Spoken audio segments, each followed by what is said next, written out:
Bismillahirrahmanirrahim. Assalamualaikum warahmatullahi wabarakatuh. Izin untuk memulai presentasi textbook reading pada sore hari ini dari buku The Craniotomy Atlas, chapter 4, melanjutkan bahasan objek yang sebelumnya. Pada sore hari ini kita akan membahas mengenai midline craniotomy. Midline craniotomy ini cukup sering kita gunakan untuk lesi-lesi yang berada di daerah midline, seperti mungkin meningioma valgus atau parasakital meningioma.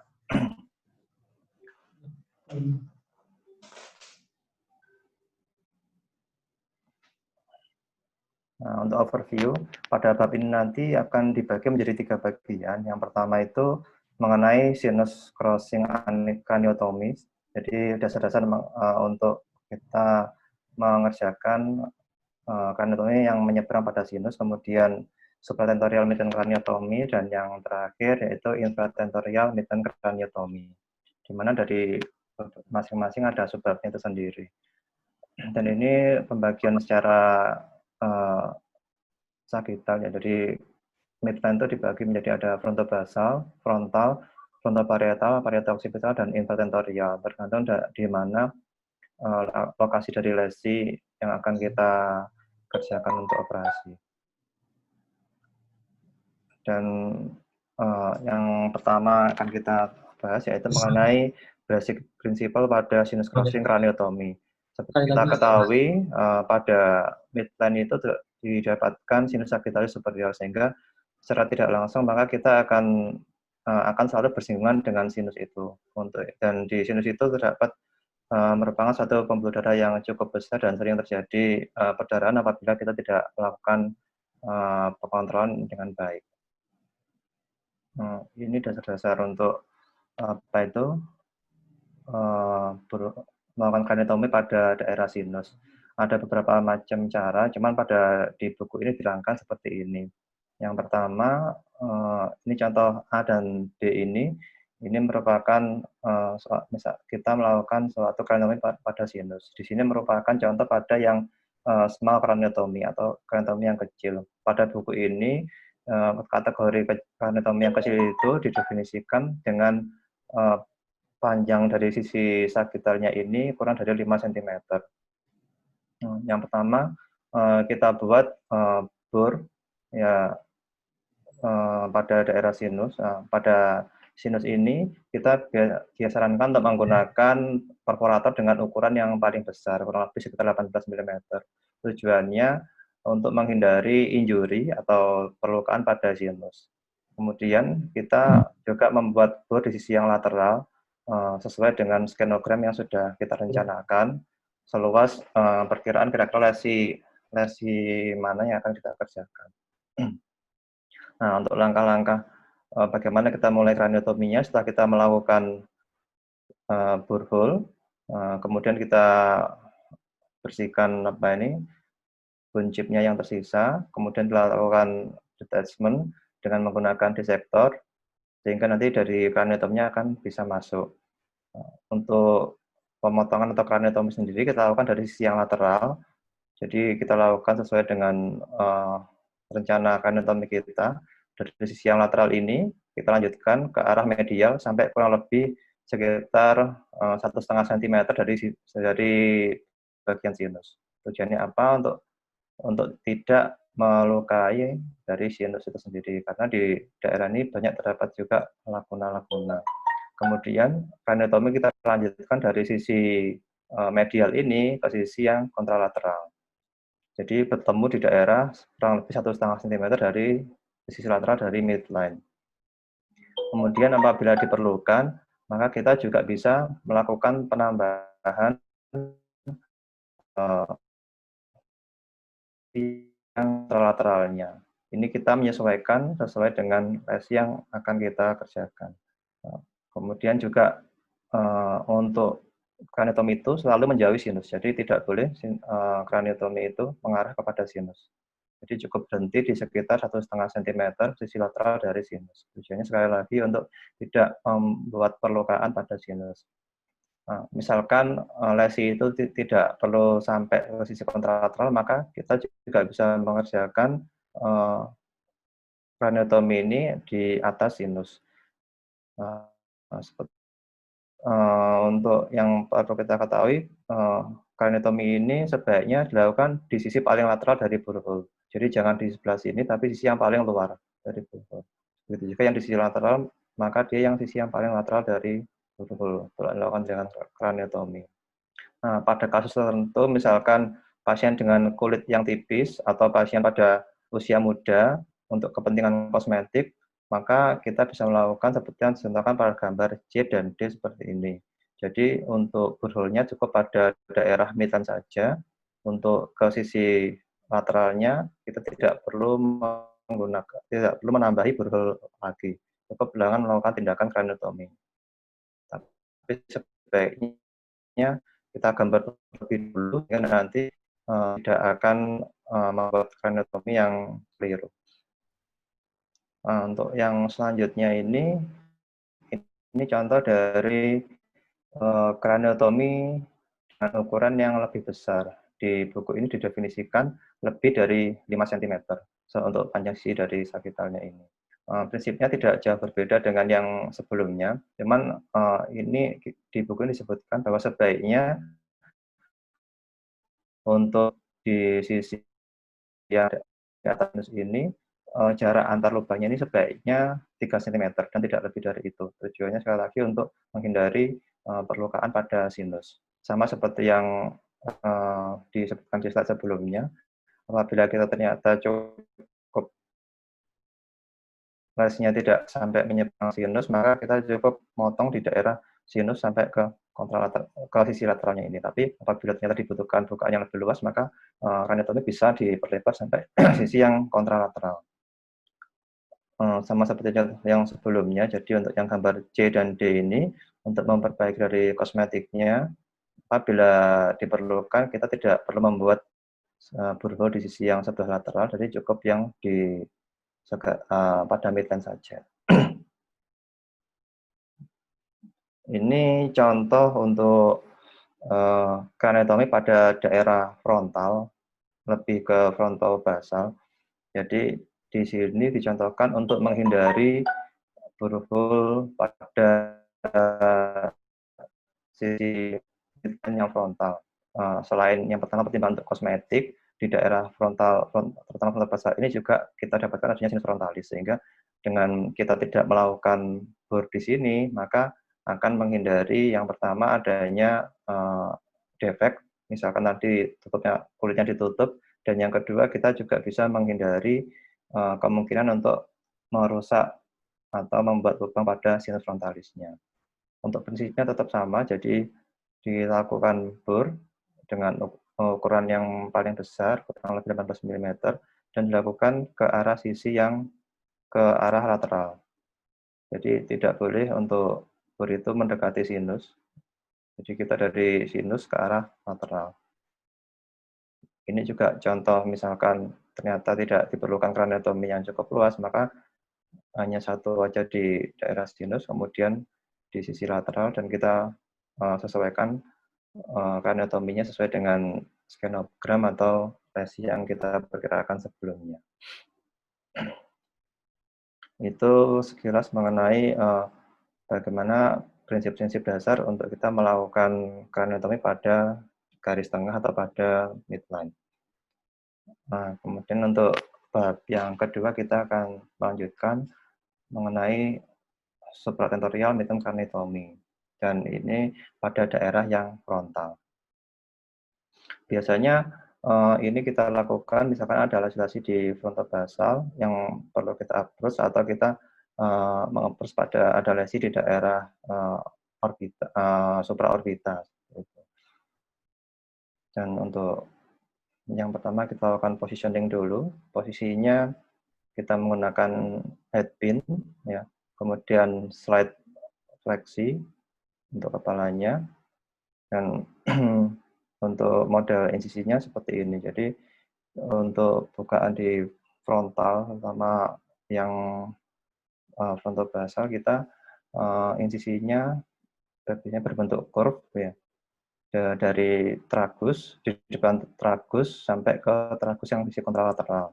Dan ini untuk garis insisinya disarankan kurang lebih 1 cm di depan tragus sambil kita raba apakah di situ terdapat STA. Nah, karena di tujuannya ini sekali lagi untuk mempreservasi atau menghindari adanya perlukaan pada STA. Kemudian di sini juga terdapat beberapa marking anatomi ya. Yang nomor 4 ini sinus frontalis, yang nomor 5 ini merupakan cocker point, nomor 2 ini brekma. Jadi dari kraniometri atau marking anatomi ini kita bisa memperkirakan sejauh mana kita akan melakukan kraniotomi.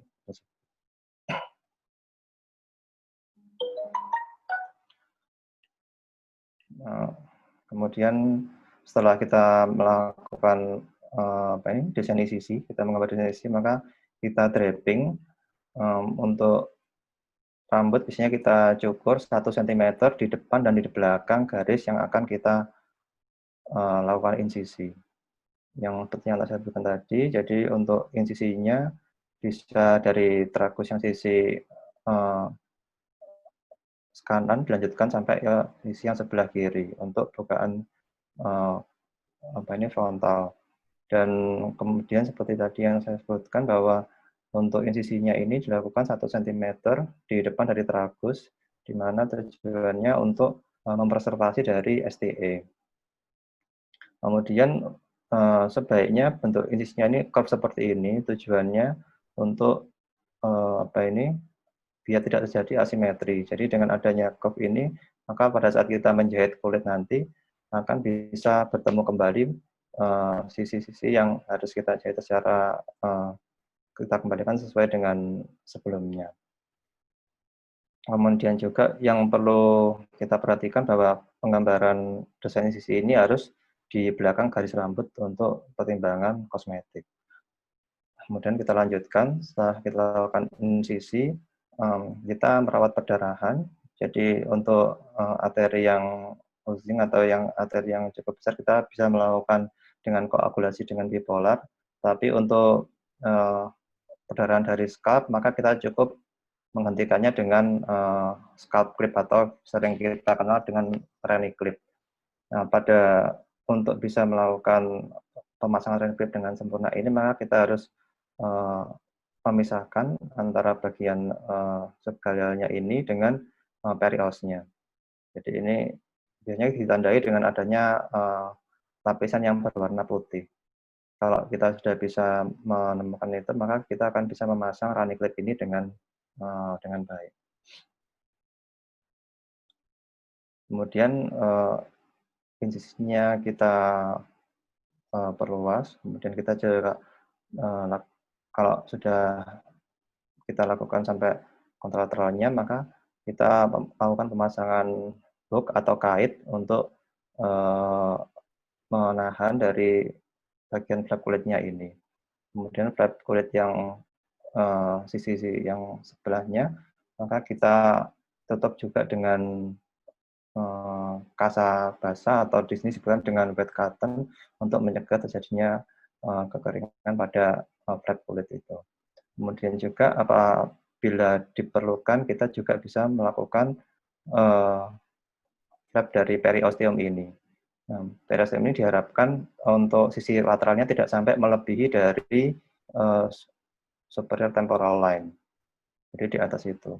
Kemudian juga sebisa mungkin kita preservasi basis dari flap di periosteum ini sehingga tidak ada kerusakan. Kemudian juga yang perlu kita perhatikan bahwa di sini ada nervus supraorbita, jadi jangan sampai kita merusak dari nervus supraorbita. Setelah kita lakukan flap, maka kita tutup juga flap periosteum ini dengan menggunakan kasa basah atau di sini cotton wet. Kemudian setelah kita tentukan di sini ada marking anatomi di sini struktura coronaria, maka kita menggambar atau melakukan desain dari kraniotomi. Di sini memang untuk pemula sebaiknya kita menggambar desain ini sehingga tidak terjadi salah dalam melakukan kraniotomi.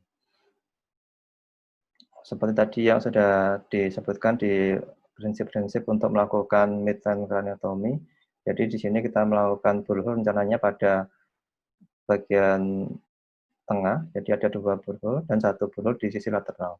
Untuk ini pastinya sesuai dengan yang kita harapkan atau yang kita kita rencanakan sesuai dengan skenogram atau sesuai dengan perkiraan lesinya itu sendiri.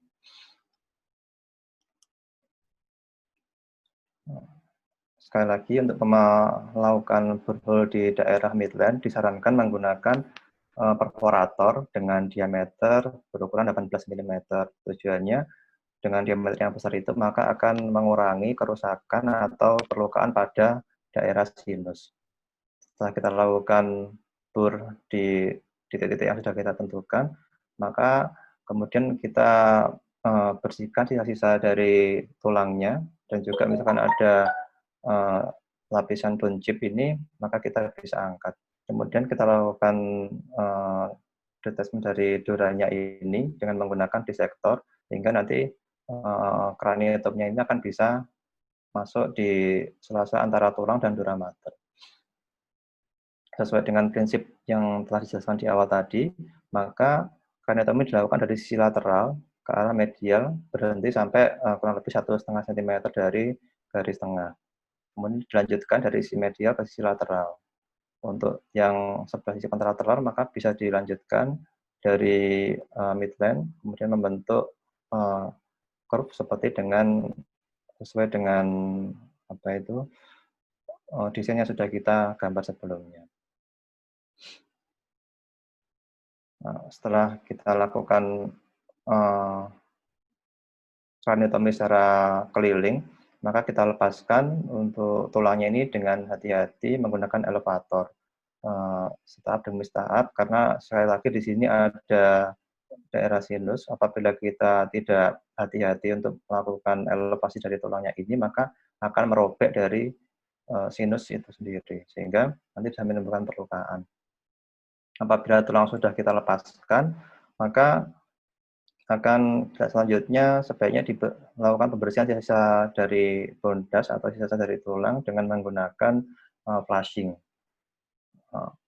Kemudian setelah di-flushing, apabila didapatkan suatu perdarahan di daerah sinus masih besar-besar, maka kita bisa melakukan koagulasi dengan menggunakan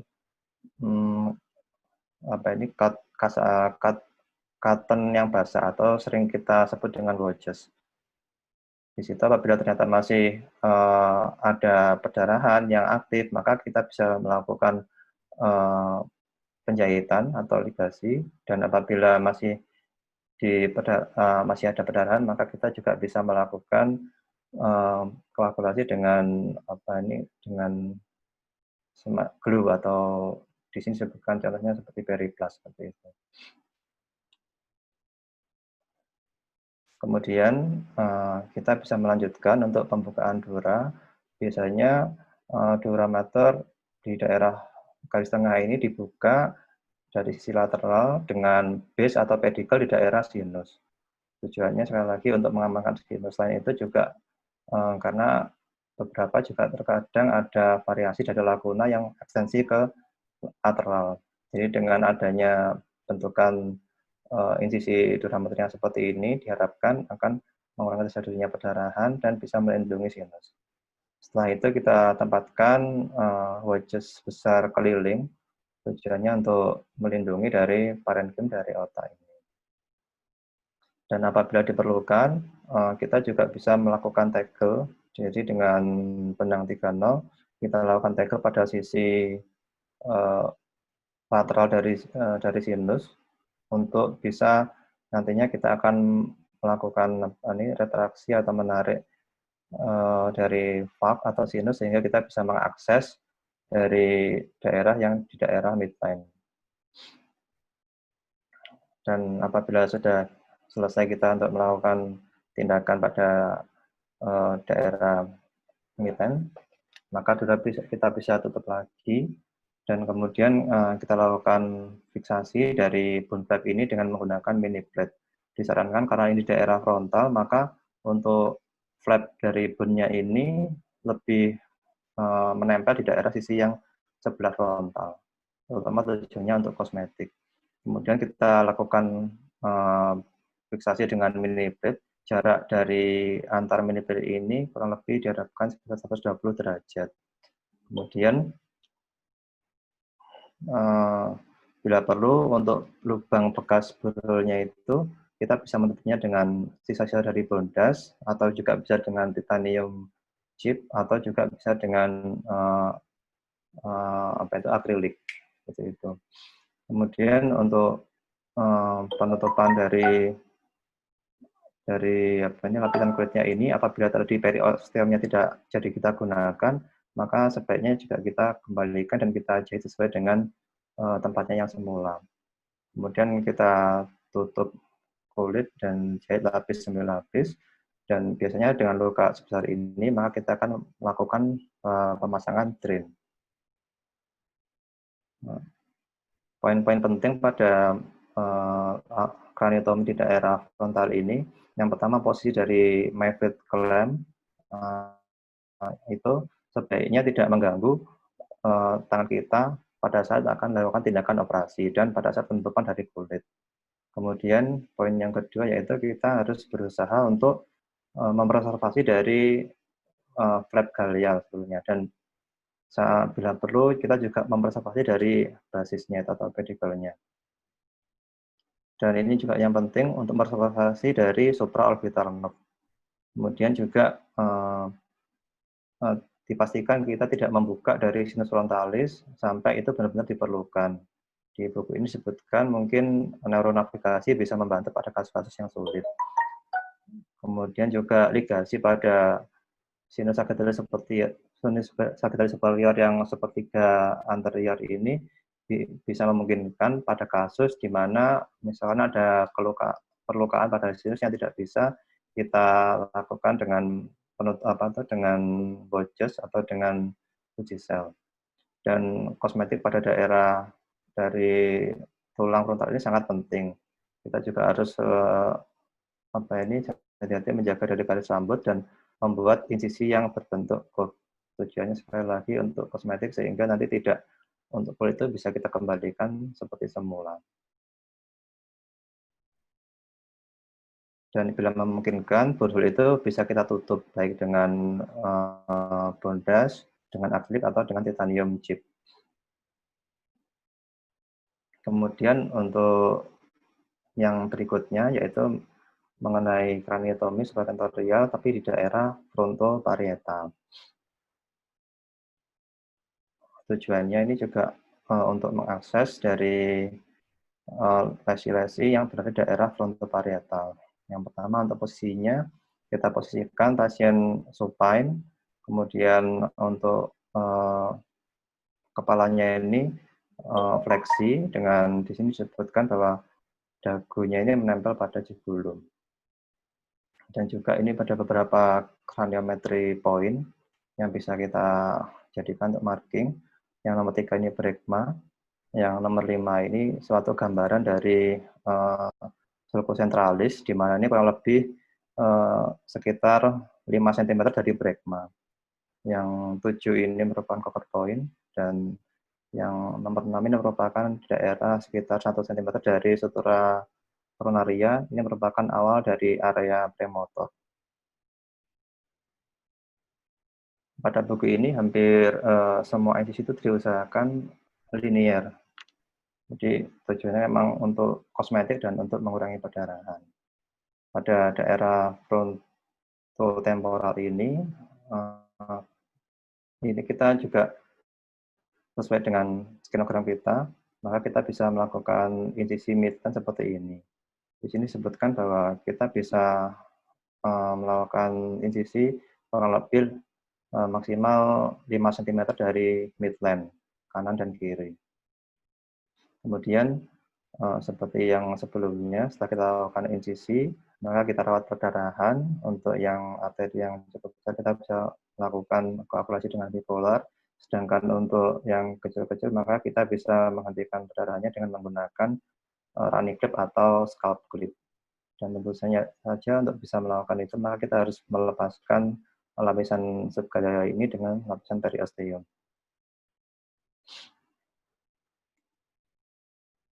Setelah dilakukan pemasangan scalp clip, maka untuk memperluas atau memperlebar dari lapangan operasi, maka kita bisa melakukan penggunaan spreader sehingga lapangan operasinya bisa lebih luas. Kemudian kita juga apabila diperlukan, kita juga bisa membuat flap dari periosteum ini. Kita lakukan secara sirkumferensial, kemudian flap ini kita dengan bantuan asisten kita angkat dengan menggunakan pinset anatomis, dan setelah itu kita tutup flap ini dengan kasa basah. Dan di sini setelah kita lakukan pemasangan spider, maka kita akan bisa melihat area operasi atau lapangan operasi sesuai dengan skenogram atau sesuai dengan lesi yang sudah kita perkirakan dengan pembacaan radiologi sebelumnya. Di sini ada marking yang bisa kita lihat, ada sutura koronaria, ada sutura superior. Sesuai dengan prinsip yang tadi sudah disebutkan di depan, bahwa untuk pembuatan atau penempatan borehole ini pada daerah midline ini dengan menggunakan perforator yang berukuran besar, kurang lebih yang 18 mm, tujuannya sekali lagi untuk menghindari perlukaan pada daerah sinus. Kemudian jarak antar lubang ini pada daerah sinus ini disarankan sekitar 3 cm. Dan kemudian apabila diperlukan, kita juga bisa melakukan bor pada sisi yang lateral. Di sini poin pentingnya untuk tidak menempatkan borehole ini pada daerah insisi. Ini contoh yang digambarkan, daerah yang titik-titik hitam ini merupakan area insisi kita, sehingga untuk penempatan borehole-nya itu sebaiknya tidak di daerah insisi. Tujuannya untuk menghindari masalah pada penyembuhan dari kulit kepalanya.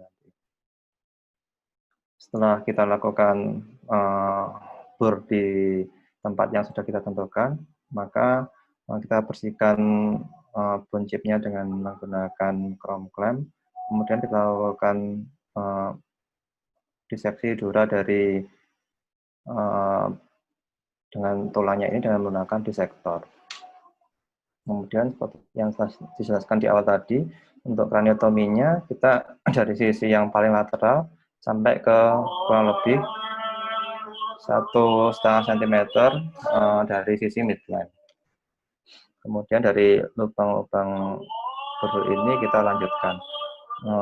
Yang perlu diingat sekali lagi bahwa sebaiknya kita melakukan kraniotomi itu pada sisi yang paling lateral dari borehole, seperti kita di sini. Jadi nanti tidak terbuang sia-sia untuk space yang sudah kita tentukan dengan borehole ini.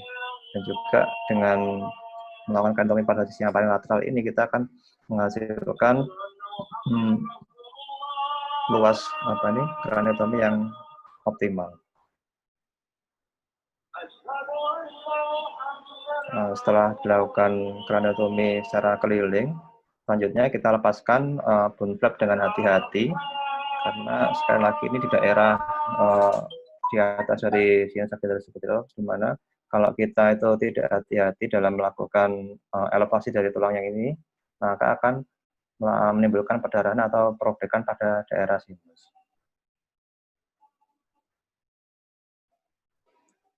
Setelah tulang berhasil kita lepaskan, bila ada perdarahan pada daerah sinus, maka kita bisa mencoba menghentikannya terlebih dahulu dengan menggunakan wedges yang kemudian kita tekan. Apabila ternyata masih ada robekan yang lebih besar, kita bisa menjahitnya, atau juga kita bisa memberikan suatu lem atau dengan menggunakan jenis periplast.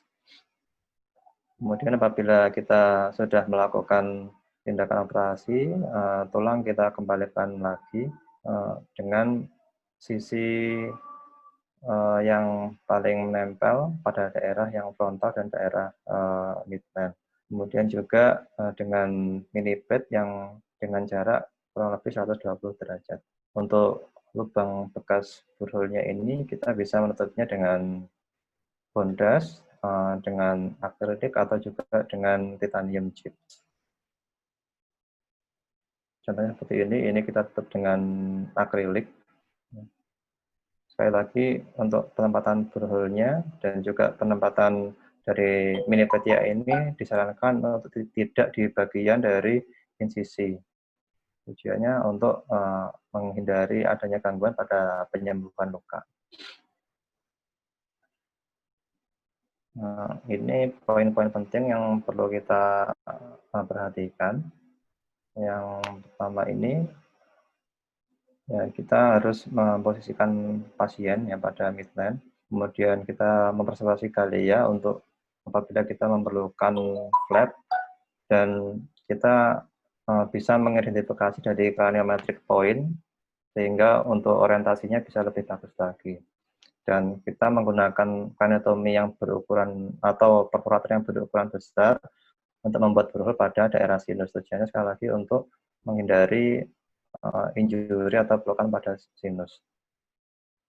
Dan kita harus memastikan detachment dari perlengketan dural dengan tulang sebelum melakukan craniotomy. Dan ini sangat sering diulang-ulang di buku ini, jadi jangan pernah memotong ke arah sinus, maksudnya dari sisi lateral ke sisi medial. Kita harus juga berhati-hati untuk adanya potensi perlukaan sinus sebelum mengangkat dari bone flap. Dan bila ternyata atau bila dirasa perlu untuk menutupi defek pada tulang, maka kita bisa menutup borehole ini terutama pada area dahi untuk kosmetik yang lebih baik. Untuk selanjutnya ini di area parieto occipital. Di buku ini disebutkan bahwa untuk posisinya ini bisa posisi prone, bisa posisi lateral, atau posisi park bench. Pada buku ini didasarkan pada posisi park bench, tetapi untuk kepalanya ini harus tegak lurus menghadap ke arah lantai atau ke bawah. Kalau dengan posisi park bench atau lateral seperti ini, diharapkan untuk ekstensi dari atau rotasi dari kepalanya ini tidak terlalu ekstensif ke arah lateral karena nanti bisa terjadi gangguan pada pembuluh vena. Untuk posisi seperti ini ada beberapa craniometri yang perlu kita perhatikan, seperti 11 yang nomor 1 ini merupakan suara lambdoid, kemudian juga ini ada sinus transversus, ini ada terkula. Daerah 8 ini merupakan area di mana di sini merupakan suatu perkiraan adanya korteks asosiasi visual. Jadi kita harus hati-hati bila melakukan manipulasi di daerah ini. Kemudian untuk daerah 9 ini merupakan suatu titik fazier di mana kita nanti akan bisa menempatkan untuk EVD atau untuk Evision.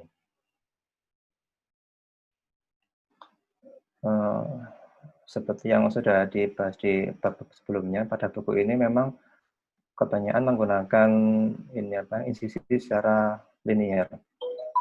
Cuman pada daerah ini, insisinya ini disarankan tidak pada garis tengah, tapi sedikit ke arah lateral. Jadi disebutkan kurang lebih 2 cm ke sisi lateral, karena pada nantinya kita akan melakukan borehole pada daerah midline.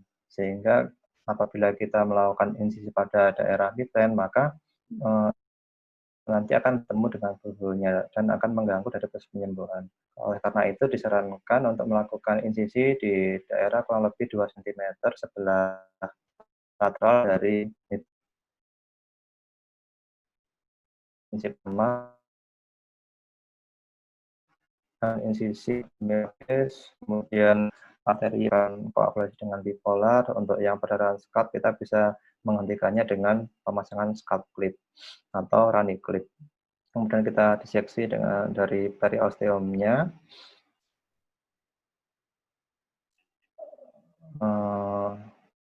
Kita bisa memperluas area yang lapangan operasinya ini dengan menggunakan spreader. Kemudian kita juga untuk apabila diperlukan kita bisa melakukan insisi dari periosteum ini yang nantinya kita bisa menggunakannya untuk flap gitu. Dan flap ini kita minta bantuan asisten untuk mengangkatnya dengan menggunakan bisakurum, bisa pinset anatomis. Setelah terekspos dari tulangnya, di sini kita bisa melihat craniometric point-nya. Di sini ada struktura lambdoid. Di sini kita tempatkan burhole-nya itu pada daerah midline ya. Jadi kemungkinan ini masih di daerah sinus sagittalis superior. Di sini kemungkinan di daerah pertemuan antara sinus transversus dan sinus sagittalis superior. Dan ini dari daerah sisi lateralnya. Seperti yang disebutkan tadi, sekali lagi kita menggunakan perforator ukuran besar untuk kita gunakan pada daerah sinus atau pada daerah midline.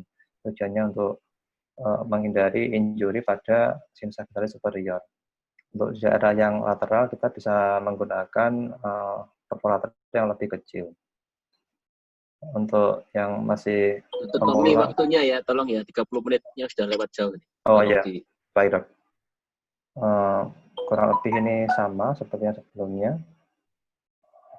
Jadi dari sisi lateral ke sisi medial. Kemudian kita juga dengan hati-hati melepaskan, terutama pada daerah sinus, karena di sini akan bisa mengakibatkan injury atau perlukaan.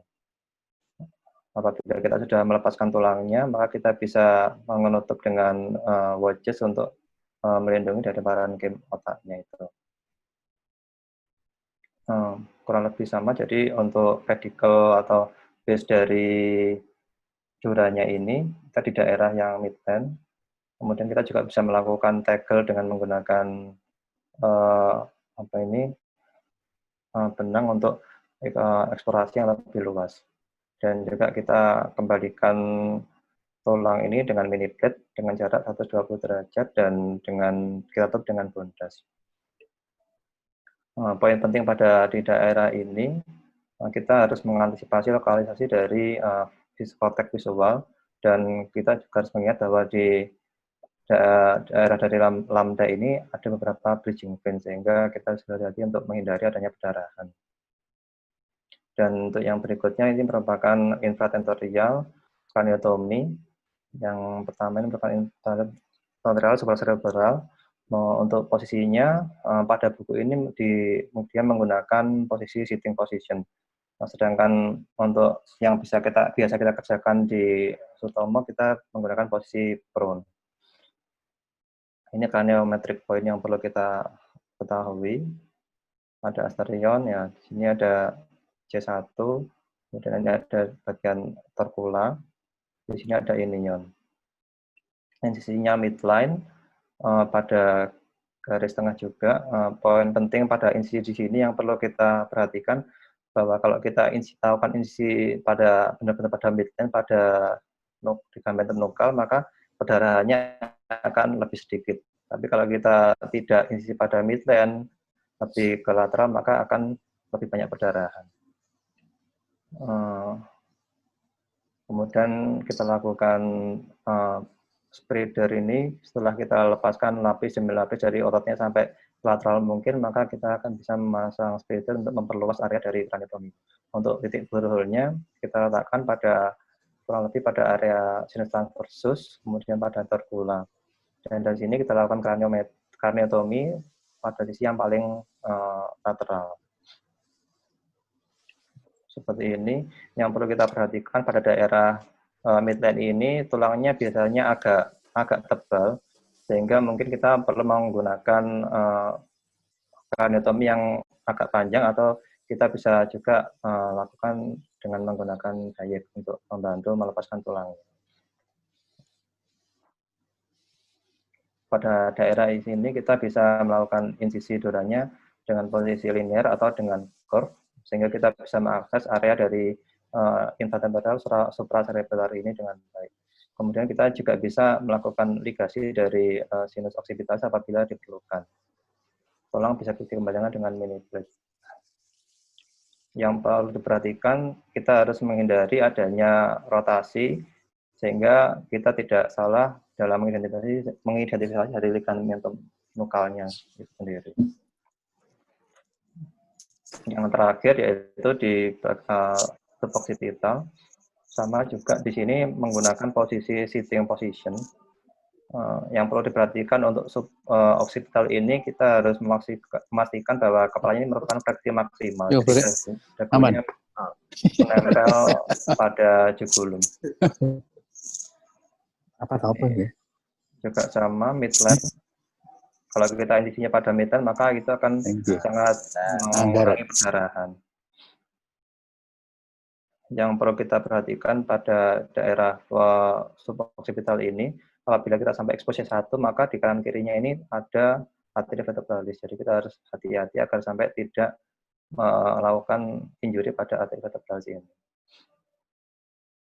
Kemudian untuk burhole-nya, biasanya kira-kira karena untuk suboccipital ini kita tidak perlu untuk expose dari sinusnya, burhole-nya kita tempatkan kurang lebih sedikit di bawah dari sinus. Yang perlu diperhatikan pada daerah tengah ini biasanya tulangnya agak tebal sehingga kita menggunakan craniotom yang panjang atau bisa menggunakan higher. Kemudian pada daerah yang pada foramen makrum ini biasanya ligamennya ini agak melekat dengan cukup erat sehingga kadang kita perlu menggunakan mesembum untuk melepaskan tulang dari ligamennya itu. Biasanya pada daerah suboccipital ini untuk memperluas area kita menggunakan insisi dura Y-shape. Dan juga kita bisa melakukan ligasi pada sinus occipitalis bila diperlukan. Tulang dikembalikan dengan mini plate. Checklist pentingnya yaitu hindari untuk melakukan tilting dan rotasi, kemudian tetap di daerah midline selama diseksi jari jaringan untuk mengurangi perdarahan, dan juga antisipasi dari arteria vertebralis ketika kita expose dari area C1. Ya, terima kasih. Oke, terima kasih. Presentasinya panjang sekali ya. Lain kali coba diatur supaya tetap 30 menit supaya kita punya waktu diskusi. Ya, Dok. Ya. Oke, jadi itu prinsip-prinsip craniotomy yang kita sudah rutin kerjakan, tapi ada sedikit banyak yang mungkin menambah wawasan kita tentang, terutama tentang safety-nya, tentang tips-tipsnya. Mungkin dari Pak Lis ada yang bertanya, atau mungkin langsung senior saja karena waktunya pendek. Ada yang mau memberikan pertanyaan atau komen? Ada Dr. Joni, monggo Dok, mungkin ada yang mau ditanyakan?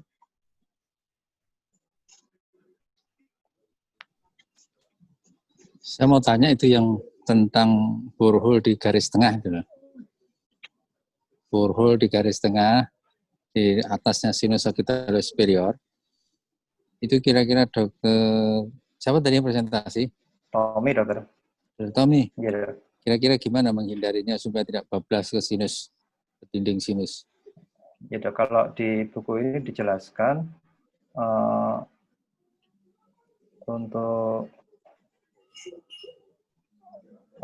borehole-nya ini menggunakan perforator yang ukuran besar, Dokter. Sehingga dengan ukuran yang besar itu diharapkan tidak akan melakukan perlukaan atau injury pada sinusnya. Terus? Selain itu ada lagi enggak? Ada tips lagi yang penting itu? Hanya perforator yang besar aja. Enggak dong ini. Hanya perforator yang besar saja. Tidak, kalau di buku ini disebutkan seperti itu. Enggak, kira-kira menurutmu apa saja teknik kira-kira ya untuk menghindari supaya tidak timbul? Oh, belum ada. Belum ada. Untuk menghindari jebolnya sinus. Itu kalau jebol kan fatal. Apa saja kira-kira menurut upayamu? Udah pernah ngebur di tengah itu? Sudah, Dok. Tuh, terus gimana upayamu kira-kira? Kita juga bisa mungkin dengan secara bertahap, Dok, kita coba hati-hati, tidak terlalu dalam untuk melakukan borehole-nya. Jadi tidak langsung ditekan, tapi secara bertahap kita lihat sudah sampai sebatas mana untuk kedalamannya. Apalagi kira-kira yang memperhatikan? Ini penting ya, bornya pakai perforator yang besar. Terus apa lagi kira-kira? Ini penting sekali. Supaya kenanya ke dasar tulang kan dibagi 3 tuh, tabula eksterna, diploika interna, supaya kenanya di diploika di tulang yang tabula internanya itu merata. Sama disebutkan posisinya tegak lurus, posisi perpendicular. Nah, itu penting itu. Posisi harus tegak lurus, boleh upayakan posisinya tegak lurus. Karena kalau tidak tegak lurus, kita akan menekan salah satu sisi. Itu ruptur bisa terjadi di situ sinusnya. Jadi cari yang besar, kemudian tegak lurus betul, konsisten, ngeburnya itu konsisten, kecepatannya konsisten, sehingga kecepatannya tetap, kemudian tegak lurusnya juga diupayakan terus. Ya. Terus kemudian, kenapa sih sebetulnya kalau kita ada masa yang dekat dengan sinus sagittalis, kita cenderung ngebur di tengah, tidak dari tepi-tepi saja, tepinya sinus begitu. Kalau di tepinya sinus memang banyak ada lakunanya, dokter.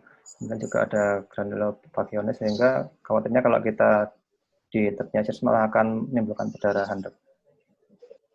Ya, jadi lebih baik di sinusnya situ, kalau ngeburnya aman, nanti separasinya lebih aman. Kalau kita ngeburnya di tepinya, itu malah tidak aman. Karena dinding sinusnya itu yang kena dinding dari borehole kita, dari bur kita, ya. Malah sobek kadang-kadang.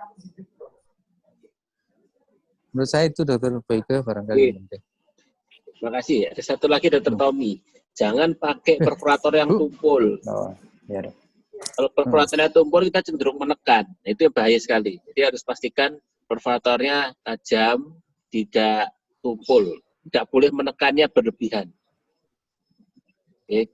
Nah, ini kalau di gambar ini, yang bahaya itu justru gambar ini yang bawah kanan. Posisi kraniotomnya. Ini agak serem, kan tadi disebutkan ada lacuna dan granulopathioni. Kalau saya tidak berani kraniotom dekat-dekat begini. Saya mending agak jauhan sekalian. Supaya kraniotom saya itu nggak kena ke lakunanya. Ini kan dia mepet kan, itu ya, itu kan mepet itu. Nah, itu yang agak riskan. Ya, itu penting agak menjauh seperti gambar yang satunya. Saya biasanya tambah satu bor lagi di tepi yang lubang tengah ini, sebelah kirinya saya tambahin bor 1 supaya kita bisa diseksi di situ. Kalau aman baru saya anukan. Tapi bisa juga ini dikerjakan asalkan distektor kita bisa masuk. Misalnya saya pakai pengantar dura, saya yakinkan itu tidak ada yang dura yang nempel, baru saya kraniotom. Kan ada zaman kalau kita pakai gigli kan ada pengantar dura. Nah, itu dimanfaatkan di sini untuk, makanya jaraknya tidak boleh terlalu jauh supaya kita bisa pengantar duranya masuk. Apa anggaran ya? Apa anggaran? Oke. Mungkin Dr. Doni ada masukan, Dok? Dr. Doni? Iya. Boleh tanya, Dok? Monggo, silakan. Untuk penggunaan mata bor kraniotom itu ada pedomannya enggak, Dok? Di Surabaya, Dok? Berapa kali ganti kraniotom? Pedomannya itu pokoknya tumpul harusnya diganti. Ada barang mata bor yang single use yang memang hanya boleh 1 kali pakai harusnya. Tapi di beberapa kali ada yang di reuse, ada yang memang perforator punya eskulat itu yang boleh dipakai berulang. Tapi begitu dia itu jadi tumpul, indikatornya apa tumpul? Pada saat bondas kita itu jadi seperti serbuk. Kalau dia masih tajam tuh serutannya seperti kalau kita serutan keras gitu. Serutannya seperti kita menyerut kayu pakai cutter. Tapi kalau dia sudah lembut, itu tandanya dia sudah tumpul. Jadi lebih baik diganti. Ya permasalahannya kita tidak bisa rutin mengganti karena persoalan dana sebenarnya. Tapi idealnya kalau kita rasa sudah tumpul, lebih baik diganti karena akan merusak alat perforatornya juga. Karena tekanannya akan lebih besar. Mungkin iya, Dok. Karena untuk membuka garis tengah ini, alat kita itu harus perfect, harus sempurna. Karena risiko robek dura itu sangat besar. Yang kedua, Dok, ini masukan Dok, mumpung ada Dr. Joni, Dok. Di Solo itu kami sudah membuat sistem di mana mata bor kraniotom itu maupun perforator dibuat dengan sistem BHP. Jadi mirip seperti pengadaan betadin, betadin, kasa. Betadin kasa di supermarket tidak mungkin habis. Nah, kami sudah membuat itu. Di kami itu kranitum kami batasi 3 kali. 3 kali pakaian, 3 kali kepala ganti. Ya, kok habis 3 kali dipakai kirim Sutomo, Pak. Doni juga mau itu, Doni. Iya, Don. Diusulkan ke Direktur Sutomo, Dok. Model BHP sehingga pengadaannya bisa jalan. Kalau pengadaan masih pembelian, nanti itu mereknya alatnya apa, Pak Ferry? Perforator. Esculap. Elan 4. Elan itu yang diganti dalamnya saja apa semua? Kita bicara kraniutum kan, Dok? Oh, kraniutum, bukan perforator. Maksud saya perforator. Perforator diganti 60 kepala, 60 kali ganti. Oh, 60 kali kepala. Oh, iya. Betul, Ya, betul. kalau kraniutum 3 kali, tuh. Kraniutum, ya. Ya, kraniutum. Yang penting itu kraniutum sebenarnya. Kraniutum itu 3 kali betul. ganti. Nah, itu sistemnya kami pakai BHP. Sehingga Ya, betul, pengadaannya bukan berdasarkan dana yang ada, tapi berdasarkan kebutuhan yang usulkan dari farmasi. Ini masukan, Dok. Monggo, Dok. Iya, terima kasih. Dr. Joni mungkin memberi tanggapan, Dok. Ya, itu harus dihitung-hitung pembiayaannya itu. Kalau itu dimasukkan BHP karena itu mahal tuh. Jadi harus betul-betul dihitung-hitung. Tapi bisa juga, cuma ya harus hati-hati ngitungnya. Kalau pasien nggak BPJS sih bisa-bisa saja masuk unit cost. BPJS harus hati-hati. Iya, Dok. Kalau yang Karena gini, Dok. yang sudah biasa ya aman. Kalau yang pakai baru belajar ya ada dua ini. Ya. Pengalaman, Dok, setelah dihitung, karena dengan cara lama itu banyak rusak alatnya. Itu setelah dihitung, efisiensi malah lebih besar. Karena alatnya jadi awet, nggak pernah rusak. Dulu minta backup terus, minta ganti terus. Karena alatnya mesinnya sering rusak. Sekarang mesinnya nggak pernah rusak. Jadi efisiensi malah lebih baik. Ini saya udah tahu. Bisa minta data analisanya, Pak Ferry, nanti kita jadi dasar pengajuan. Ada. Nanti Japri aja, Dok. Iya, Japri, nggih. Nggih. Gitu, bisa dipakai datanya teman-teman Solo mungkin. Ada senior lain mungkin yang di sini yang mau bicara. Dr. Doni belum, serang monggo. Oh iya, maaf, mau nanyakan aja ke Dr. Tommy. Tadi ada presentasi tentang lain di frontal ya. Tapi insist sampai tragus. Fungsinya buat apa ya sampai buka tragus ya?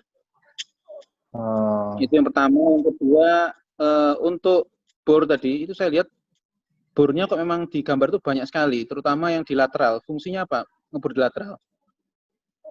Terus yang terakhir, yang foramen magnum, itu buka foramen magnum dengan craniotom itu, saya nggak tahu Dr. Boyke ya, saya kok nggak pernah. Saya selalu menemukan kesulitan untuk buka foramen magnum pakai craniotom yang di foramen magnum, Dok, karena saya lihat kok selalu menekuk ke dalam itu.